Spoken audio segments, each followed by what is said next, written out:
Syederalun, dua warga Biren pada Selasa 16 Juli 2024 menerima kunci rumah layak huni dari PJ Bupati Biren, Aulia Sofyan. Rumah tersebut dibangun Pemkab Biren tahun 2024 yang dibangun beberapa waktu lalu.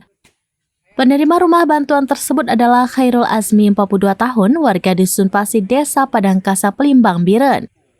Khairul Azmi beristrikan Fitriani dan 3 anaknya selama ini menempati rumah tidak layak huni.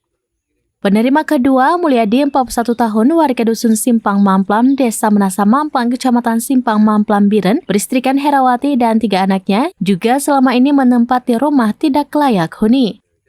Saat penyerahan kunci 2 unit rumah, PJ Bupati turut didampingi Kadis Dinas Perumahan Rakyat dan Kawasan Permukiman atau Perkim Biren, unsur Muspika, Kecik, serta perangkat desa setempat.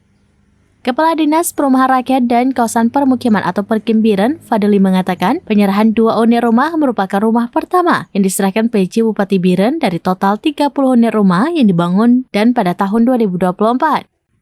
Kegiatan ini merupakan bagian dari program nasional dalam pensasaran percepatan penghapusan kemiskinan ekstrim atau P3KE khususnya di Biren.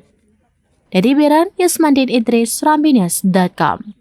Download Tribun X sekarang, menghadirkan lokal menjadi Indonesia.